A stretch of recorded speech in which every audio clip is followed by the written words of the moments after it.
be in here by now. I was prepared.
case entitled The State of Ohio versus Ruth R. Miller. It's case number 2025 CR 090285. In this matter, we are scheduled to be here today for what was originally scheduled as a status hearing. And I'll hear from the party shortly that it's my anticipation that we will be moving directly into a bench trial in this matter based upon those prior discussions. Before I do that, I want to indicate for the record that Ruth R. Miller is present. She's seated at council table along with her attorneys in this matter. She is seated with, in this case, Ian Friedman, who has represented her, along with Madeline Grant, and also present is Scott Bronson. The state is represented in this case by Attorney Fred Scott. Adam Fisher, Tuscarawas County Sheriff's Office, is also present at council table. And just to recap to some extent as to what brings us here today, Ms. Miller, often at a status hearing that I would have, it is the last stop before we would have a jury trial in a case. But approximately a week ago, when you were in the court for the final pre-trial, it was discussed that you sought to waive your right to the jury trial. I had a dialogue with you here in the courtroom, and you waived that right openly in the courtroom. There was also a written waiver that you had entered into. It is my anticipation that we will be moving then into what I refer to as a trial, trial to court, non-jury trial, whatever we want to call it. There's not going to be 12 individuals seated over there listening to the evidence. Before we go any further, Ms. Miller, is that still your intention to have this matter resolved by way of the court at a bench trial? Thank you. And counsel for Ms. Miller, Ian, is that still the intention, to your understanding as well, to have this case resolved through a bench trial? That is still our intention, Your Honor. Thank you. Yeah, thank you. Then, before the court, then, we will resolve this matter, go directly into a bench trial, and I was anticipating that there's no objection. Right? No. That's what I thought. Just wanted to confirm. Then, just to recap, we are here today because an indictment was returned by the Tuscarawas County Grand Jury. That indictment consists of 7 counts.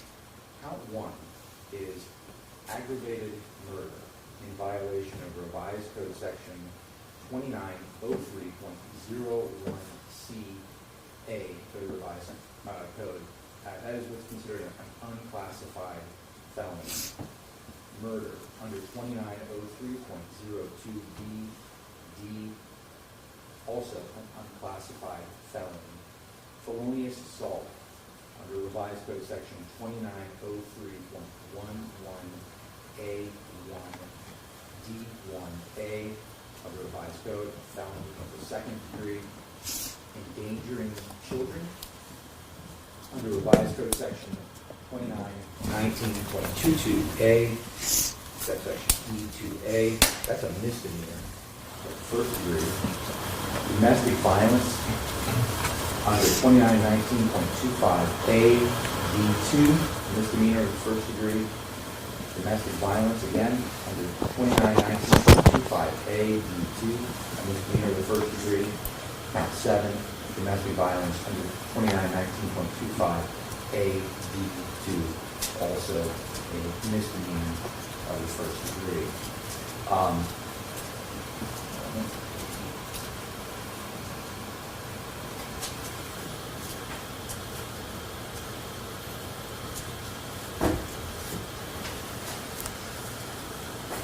The way this will work is I'm going to hear first from the state of Ohio in this case. And I will also hear from your attorneys if anyone wishes to make any type of opening statement. If they don't, then I would anticipate that there are 5 joint exhibits. They were discussed at the last hearing. They were presented to me at the last hearing to give me the opportunity to read through them because they're fairly substantial and allowed me the time to review them along with some videos that were presented. I'm anticipating that both sides are going to be asking me to adopt those joint exhibits, have them admitted, and have the evidence within those considered when I make my decision in this case. I'm going to start first with the state of Ohio and ask Fred, is there any form of opening statement that the state of Ohio intends to give? Judge, I do not intend to give an opening statement. I would just like the record to reflect that prior to beginning today, the jury trial waiver, which we discussed last week, there was a written waiver signed by Ms. Miller, and that was filed prior to the beginning of our proceedings today. Thank you. Thank you. Ian? We do not have any opening statements. We will waive and move forward to the admissibility of our exhibits. Thank you. With that, Fred, I have in front of me what I believe are the 5, 1, 2, 3. There are the 4 paper exhibits that I have. I don't have in front of me, but they're just simply on my desk. I intend to bring out the videos today. But I have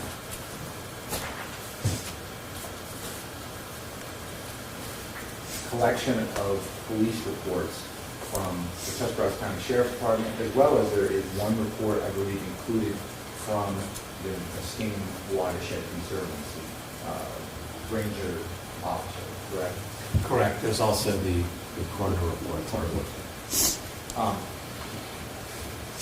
For those reports, are you asking that all of those reports are admitted? Yes, it's my understanding with the defense, we're going to jointly move those exhibits in, stipulate to their authenticity and admissibility.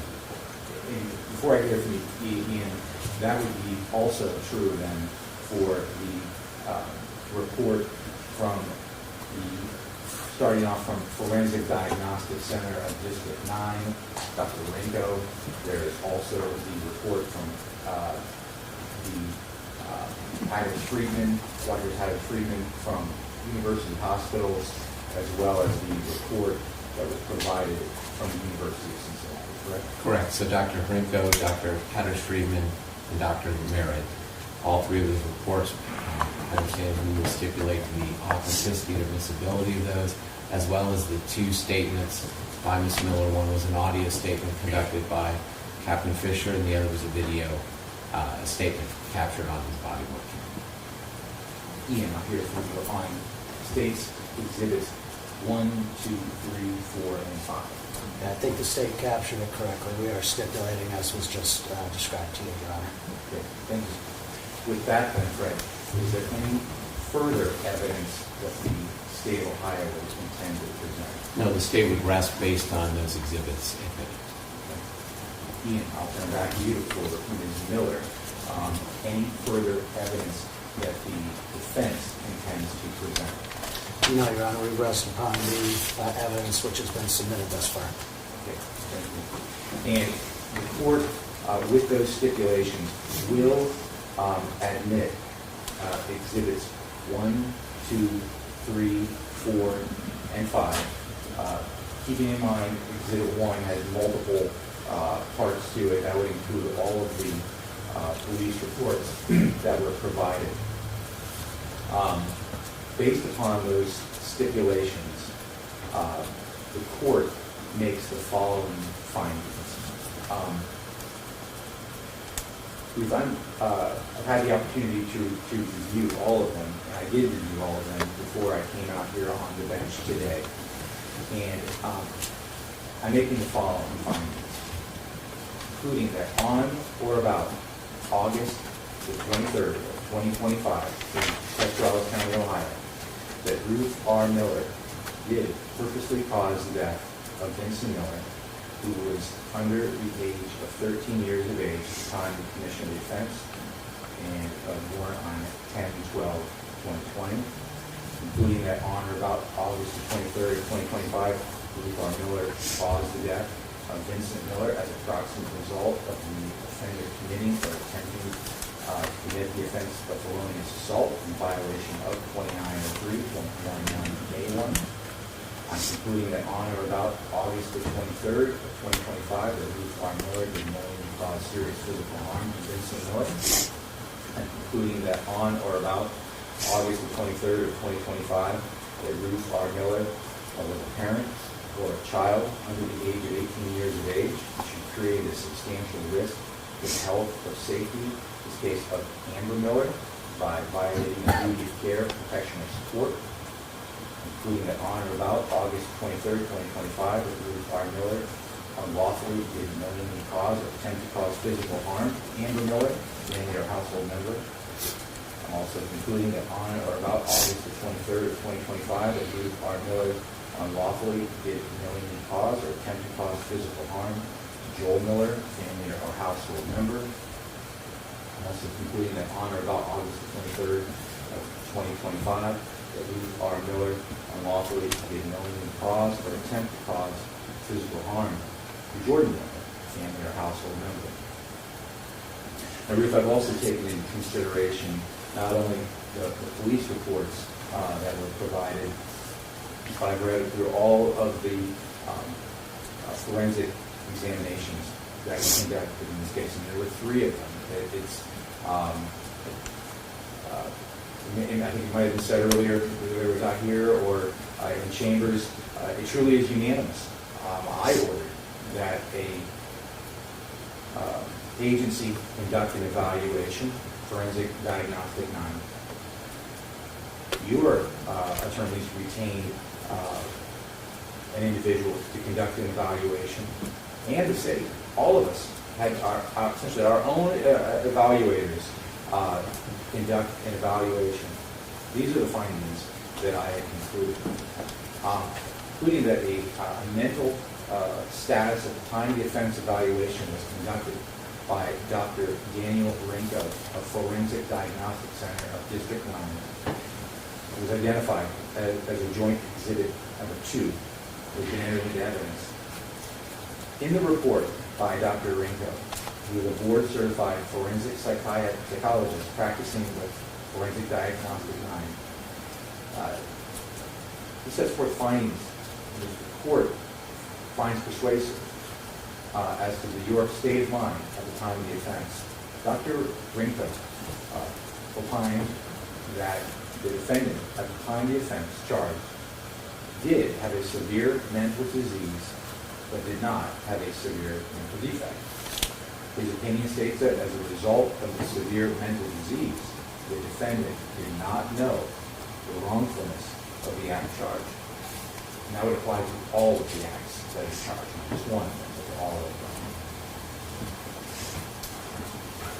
The next evaluation that I reviewed was the evaluation of Dr. Susan Hatters Friedman of the University Hospital's Cleveland Medical Center, Case Western Reserve University. It was identified as Joint Exhibit 3, and he was also entered into evidence.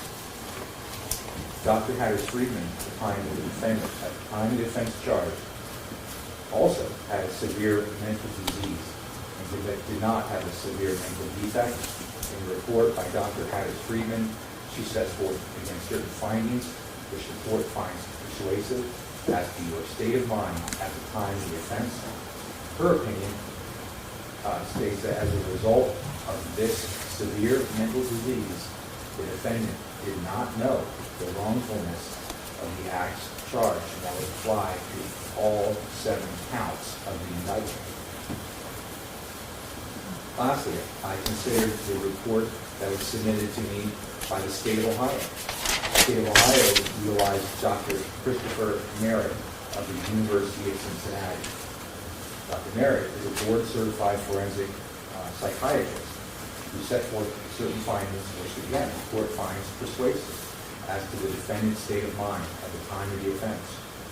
Dr. Merritt opines that the defendant, at the time of the offense charge, again, has a severe mental disease, but did not have a severe mental defect. His opinion that he states is that as a result of this severe mental disease, the defendant did not know the wrongfulness of her acts as charged. Again, all 7 counts in the indictment. And while, curiously, there was maybe differences of opinion among the doctors as to what the mental disease was in this case, they all concluded that you suffered from some form of mental disease that prevented you from knowing the wrongfulness of your conduct. I would also note, and I'm just going to single out Dr. Merritt. They all have very, very thorough report, but I think some of these findings are worth noting as well, and that is, it's not just the 3 doctors who came to this conclusion that you did not recognize the wrongfulness of your acts. There are numerous witnesses who have contact with you on the days leading up to this event, that have contact with you on the day of the event, and also shortly thereafter. And to some extent, their observations and opinions here, I think, are relevant as well. Specifically singling out some of the summary that was noted by Dr. Merritt. He says Ms. Miller's described in the weeks leading up to the alleged offense having short and erratic sleep. She described having a euphoric mood at times, which felt like she was getting married all over again. Grandiose, distractible, and at times had racing thoughts. Ms. Miller described descriptions of her belief, particularly those about tests and her expected ability to reflect grandiose and delusional thinking.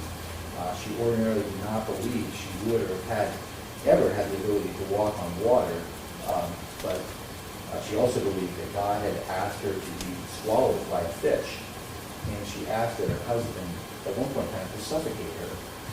These reflect delusional and distorted thinking, which she did not otherwise have outside of mental health episodes. Talks about medical records supporting these same observations that you have made. He talks about eyewitnesses, law enforcement officers offering their observations that Ms. Miller's behavior was suggestive of a person experiencing an acute mental health crisis. For example, he says Officer Hayden Edwards wrote in his initial report, while speaking with Ruth, it appeared that she was not in a correct mental state. Due to this, the Rangers and I determined that Ruth needed mental health evaluation. That same type of conduct, I think, is reflected by numerous witnesses in the police reports, both leading up to the events at issue and shortly thereafter, until you receive proper care. Based upon these findings that I have made in this case, I am concluding that pursuant to Ohio Revised Code Section 2945-37, that the defendant, Ruth R. Miller, is not guilty by reason of insanity. I think that's the only conclusion that can be reached in this case based upon the evidence that's been presented to me. Ruth, after and concluding that you are not guilty by reason of insanity on all 7 counts, aggravated murder under 2903.01C, murder under 2903.02B, and D, felonious assault under 2903.11A1, endangering children, count 4 under 2919.22A, and E, domestic violence, count 5, 6, and 7, all misdemeanors of the first degree under 2919.25A will have the conclusion that the evidence supports in this case, and that is not guilty by reason of insanity. Now that a determination has been made that you are not guilty by reason of insanity, the next step will be determining the final disposition regarding the least restrictive conditions that can be placed upon. Before I go into that, though, is there any further to state on the Not from the state.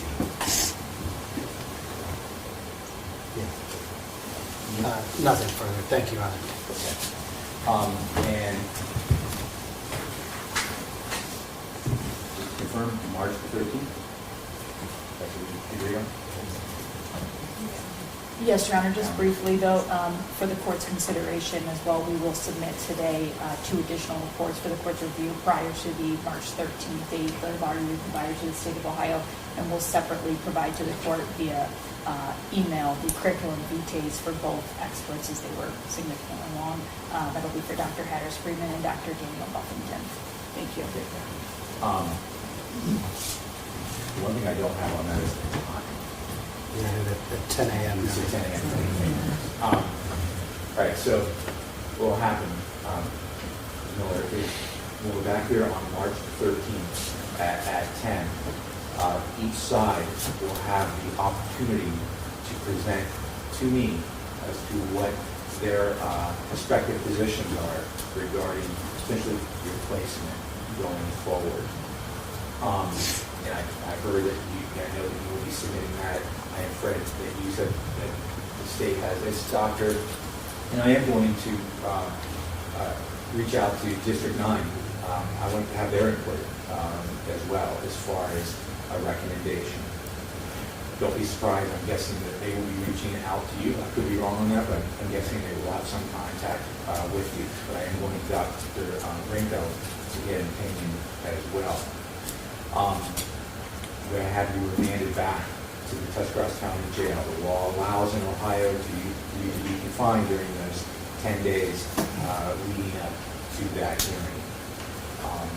Is there anything further from the state? No, Your Honor. No, Your Honor. Thank you. Double check my notes here. Is there anything else we need? Ordering assessment to be completed. Talked about the hearing. And the last thing is this. The findings that I made here in open court, they'll be reduced to a judgment entry. It's a paper document reflecting what had taken place here at this bench trial today. It'll be sent to your attorneys. They can provide it to you as well as to the state of Ohio. We will reconvene in this matter otherwise on the 13th. Nothing further? Nothing further. Thank you, Your Honor. Thank you, Your Honor.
Okay.